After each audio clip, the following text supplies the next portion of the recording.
Se encuentra el autor de Engordando la Vaca, Juan Manuel González. Hoy estaremos hablando de las 5 afirmaciones que te ayudarán a entender que todo en la vida es un proceso.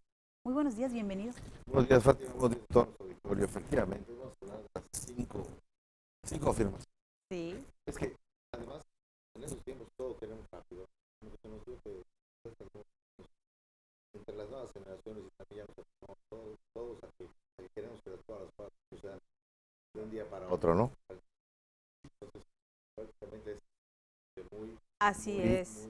Es que, ¿sabes qué pasa, Juan? Que también la vida es como muy rápido y muy momentáneo, ¿verdad? Y por eso es que muchas personas pues intentan de alguna forma que todo se dé rápido, casi quieren que tengan como una varita mágica que pueda pues las cosas salir ahora sí que de una vez, así rápido. Es correcto. Entonces estamos acostumbrados a que todas las cosas sucedan de alguna manera como que de manera inmediata, ¿no? O sea, no estamos acostumbrados a esperarnos y a tener la paciencia, sobre todo la paciencia para que las cosas tengan que suceder, ¿no? Entonces, la primera afirmación sería que todo maestro fue alumno, ¿no? Bajo ese esquema de, si tú le quieres llamar maestro, mentor, guía, coach, consultor o lo que sea, todo esto que haya la persona sea en estos momentos es porque tuvo que pasar un proceso en algún momento de ser alumno, ¿no? O sea, no agarró y dijo, me levanto un día y quiero ser maestro, quiero ser... El día que lo dijiste, en algún momento tuviste que haber tenido un proceso de aprendizaje o de experiencias vividas para que conjunto todo eso te lleven a formar parte de ser, pues eso, ¿no? Un maestro, un guía, un mentor, ¿no? Que hoy se utilizan mucho las mentorías para, sobre todo para los alumnos, ¿no? Yo me acuerdo que en las épocas en que estudiamos, no era tan marcado tener a alguien. Casi ayer, ¿verdad? Sí, muy poco. No había tantos tutores y ese tipo de cosas. Había los típicos tutores que había en la escuela, pero ya desde esos días se les asigna a los alumnos un tutor y eso ya es bueno. Dime cuántos en toda la carrera lo utilizan y probablemente el porcentaje es muy bajo, ¿no? Sí. Pero hay gente que sí aprovecha esos, vamos a decir, privilegios que te dan ciertas instituciones de tener a alguien que sea tu tutor y que te guíe cuando tengas alguna duda, no solo en la parte académica, vamos a decirlo de alguna manera, sino también en la parte personal, de dudas que tengas y que te oriente para que pues obviamente tú pues al final cumplas el objetivo que sea en el caso si estás estudiando eso, ¿no? Pero tenemos que tener en la mente que para llegar a ser un maestro tienes que haber sido forzosamente un alumno, ¿no? Sí. La segunda y haber tenido paciencia también, ¿no? Sí. O sea, todos los que vamos a hablar, la característica principal es que hay que tener paciencia, ¿no? No es que de la noche a la mañana suceda. Es correcto.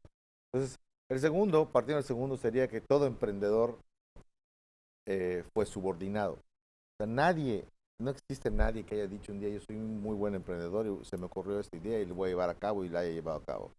Si no ha pasado un proceso de subordinación, y cuando digo subordinación es que haya trabajado en alguna otra empresa, como quieras, el puesto que quieras, en el nivel que quieras. Es correcto. La persona tuvo que haber pasado por un proceso de ser subordinado en algún lado para decirse, aventar, oye, pues voy a ser emprendedor. Los grandes empresarios, sobre todo en las empresas familiares, ni siquiera esos que me pudieran decir en algún momento que pudiéramos pensar que son gente que, típico que el hijo hereda, ¿no? O porque el hijo se formó académicamente en eso para que pueda ser el sustituto del padre, vamos a pensar, ¿no? En una empresa. Incluso hasta esos grandes empresarios, una característica que tienen es que hacen que sus hijos que van a heredar eso pasen precisamente en muchos casos por todos los puestos de la empresa, ¿ok? O por los más importantes o los más, vamos a decir, cruciales, para que cuando lleguen a ser directores ya hayan vivido toda esa parte de abajo, ¿no? Desde abajo hasta llegar, obviamente, a ser directores. ¿Por qué? Porque tienen que vivir lo que es tener un jefe. No es que porque digas es el hijo del jefe, lo pongo allá, ¿no? Sino porque si quieres llegar acá tienes que ganártelo allá. O sea, sí, puede ser tu herencia, te la quiero dejar, pero no existen hasta el día de hoy, incluso en las empresas familiares, gente que diga, ya terminaste de estudiar, vente a ser director de la empresa y sustitúyeme, ¿no? Eso es imposible. O sea, todo lleva un proceso de decir, oye, pues empiezas en este puesto, luego te pasas al otro, estás un tiempo acá, no sé, 3, 6 meses, un año cada puesto para que cuando ya estés, vamos a decirlo, maduro de alguna forma, pues puedas ocupar ese puesto. Entonces, es, es normal que haya un proceso para que tú llegues, obviamente, a ser el director de la empresa, si quieres. Todo emprendedor tuvo que haber sido subordinado en alguno, porque pues aquí te está también no solo de llegar y ser jefe, no, nadie nace siendo jefe. Claro. Entonces, aquí la parte de liderazgo se va formando conforme tú vas viendo cosas y vas agarrando también las mejores cosas de los que están de a tu tus alrededor. maestros, por así decirlo, Así ¿no? es. Que es el primer punto. Es correcto. Son tus líderes, a quién consideras líderes y diferenciar, ¿no? Este Sí, es muy jefe, también. este es un buen líder, ¿no? Entonces, ¿qué cualidades tomas de cada uno para que tú puedas, obviamente, el que quiera entrar a una empresa, que lo hablamos en algunos otros programas, que la gente quiere entrar a una empresa ya quiere subir de puesto y quiere desarrollarse de manera inmediata. Cuando hablamos de lo que buscan la gente hoy en los puestos, eso buscan, que se desarrollen muy rápido, o sea, que crezcan muy rápido, porque si no, si en un año no pasa nada, ya están buscando otra cosa, ¿no? Sobre todo las nuevas generaciones. Vamos a decir, la tercera afirmación es que toda empresa fue una idea, ¿no? Entonces, curiosamente, las ideas que se nos ocurren para hacer empresas o para hacer negocios, siempre surgen, en muchas ocasiones surgen, perdón, de manera informal, ¿no? En una reunión, en una fiesta, con algo que se te ocurrió porque estabas pensando en cualquier otra cosa que no es la idea y se te brota una idea y de ahí empieza todo para hacer una empresa. Nadie que se haya levantado un día, voy a hacer una empresa, se agarró y la hizo. No, es muy difícil. Normalmente es una idea y normalmente la empresa es muy diferente a la idea original. O sea, pasó un proceso la idea para llegar a ser el negocio que sea hoy. Incluso conocemos muchos casos de gente, ¿no? Cómo llegó con la idea de, ¿no? Ahorita estoy en una de las redes sociales, no sé si sea, bueno, me ha tocado verla mucho más en Facebook, me parece, la idea de que inventó unas botanas muy picosas.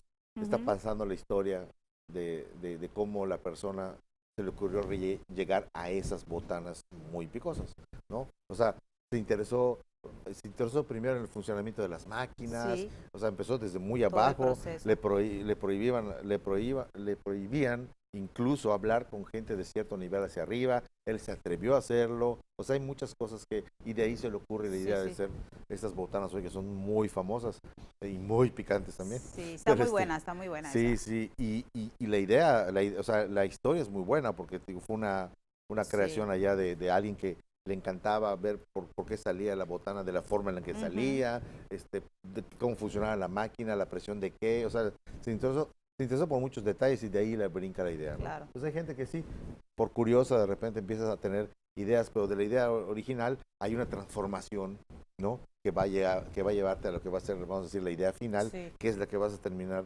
aterrizando y plasmando en lo que es tu idea, ¿no?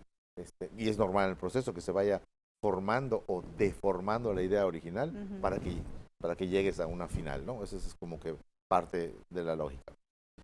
La cuarta afirmación sería que todo aprendizaje fue ignorancia, ¿no? Nadie sabe, obviamente, aprendiendo. Hay un proceso si tú ves a alguien que lo tienes en un nivel muy alto, y vamos a hablar en cualquier materia, en finanzas, en economía, que dices, oye, este es experto ¿no? Los expertos que dan su opinión, famosos de economía en la tele, que los llaman, o los de deportes, los que son especialistas en deportes o cualquier tema, pasaron por un proceso, ¿no? De aprendizaje. Obviamente antes eran totalmente ignorantes en el tema. En algún momento fueron ignorantes en el tema y para llegar a ser lo que hoy son, tuvieron que pasar un proceso, obviamente, de aprendizaje. El famoso echando a perder se aprende, ¿no? Es correcto, así es, ¿no? Porque al final, todos esos que, por ejemplo, que muchos son cronistas deportivos, tienen una cualidad que es como que siempre, desde antes de que fueran, siempre jugaban, entre comillas, voy a ponerlo, a que eran cronistas y narraban los partidos que estaban viendo y ensayaban y practicaban mucho, y eso es lo que los llevó a ser lo que hoy son, ¿no? De alguna manera, los deportistas, pues, que son famosos o de alto rendimiento, pues pasan un proceso de entrenamiento, pero normalmente pues hay que hacerlo para que se pueda llegar, obviamente, al punto que estamos, obviamente, buscando, ¿no? Que es llegar a nuestro objetivo, que es el que cualquiera que nos hayamos planteado, ¿no? Entonces, si lo pones hasta como, por ejemplo, yo estoy poniendo en cuestión de conocimiento, ¿no? Claro. En aprendizaje, pero lo mismo te lo puedo poner con un pianista, un guitarrista, o sea, para Sí. llegar a ser alguien que es experto, alguien que dices, hoy voy a ver el concierto de fulano, sí, ese fulano, para llegar a ese nivel No que nació así, tiene, se es hizo correcto. así, o sea, Puede con tener, práctica, con paciencia. es ¿no? correcto, incluso esos que dicen que es que de oído saca cosas, y sí, todo es un entrenamiento también en el oído, todos Claro. tenemos esa cualidad de poder Afinar hacerlo, su oído. nada más que no todos nos interesa hacerlo, Sí. ¿no? Y no todos lo practicamos principalmente. Ujú. Pues para exponenciarlo tienes que practicarlo, ¿no?